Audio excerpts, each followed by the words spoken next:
2012 SCAC Volleyball Media Days. Today we're joined by Austin College head coach Ed Garza. And Ed, thanks for taking time out of your busy schedule to talk to us today. Thank you, Jeff. Thanks for inviting me.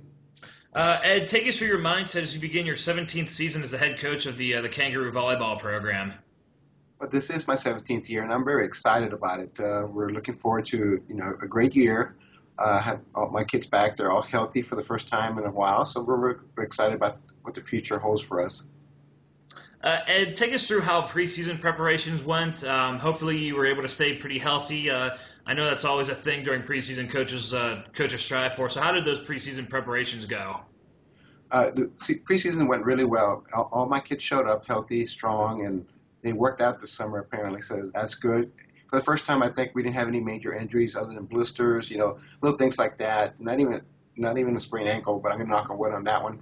Don't want anything to happen yet. But we were very fortunate the kids did do what they had to do to come back in good shape. So I'm really excited about the fall schedule coming up. You're watching the 2012 SCAC Volleyball Media Days. Today we're joined by Ed Garza, head coach at Austin College. Ed, you lose a very, very skilled player from last year in Jess Fleming. Who are going to be some players that you're maybe expecting to kind of fill in for that role as she's a pretty dominant player for the last 4 years? Who are some other players that you're expecting big things this season from? Well, it's very hard to replace Jessie. Jessie was a really good player. She was unique in the way she trained and the way she carried herself.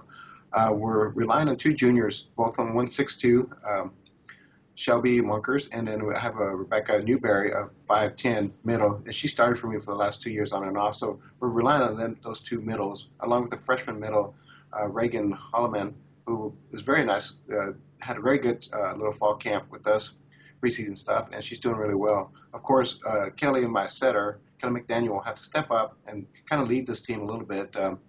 It's her second year to set, so we're expecting big things from her. She's already doing things that she couldn't really work as well last year. She feels more comfortable. She's moving the ball around.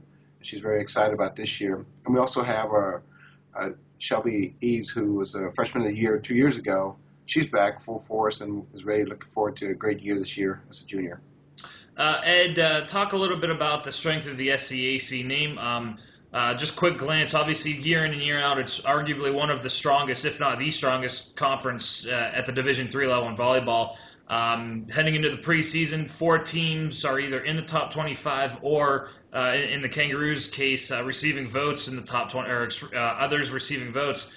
How do you go about that conference schedule, and how do you keep motivated knowing you play in such a competitive conference? I think playing in a conference like ours makes us better in the long run. I'm a true believer in that, and that's why we try to schedule tough teams.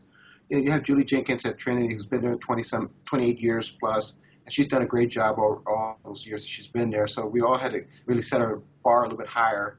Rick Swan from Colorado's really done really well the last few years. And, he's been setting the bar up higher too. And then, of course, the young one is Hannah Long, and she's really done a good job. She's made it very difficult for all us old coaches to keep up, but she's done a good job with Southwestern. And, we have those 3 coaches in particular that are very good. Not to take the University of Dallas, the coach there, Bob Howard, is a very good coach. He's, in fact, one of my mentors, and he's done a great job in teaching me, and he's turning that program around. So it's going to be a few teams that are pretty deep, and to motivate our kids, we just got to tell them that, you're not playing anybody but the best, and that's what you want to do. You only get better when you play better teams, and my kids really like that. That's how it helps for us to get kids here, because they know they're going to be playing against the best. Finally, Ed, we'll leave you. We'll let you go on this question. What are going to be maybe 2 or 3 keys for Austin College as they look to improve upon that 25-13 overall record and 9-5 conference record from last season? We're going to have to stay healthy. The kids have to believe in the system that we're running, and we're going to have to figure out how to utilize what other teams give us, and their weaknesses and all that. And the kids will follow the game plan. I think we'll be in really good shape. I feel really good about this year. Our younger kids, the freshmen coming in, are very strong, and that's going to help us stay on top a little bit more than normal. And I'm really excited about what the future holds for us here at Austin College. Austin College head coach Ed Garza. Ed, thanks again so much for taking time out of your schedule to talk to us, and best of luck in 2012 for you and your team. Thank you, Jeff.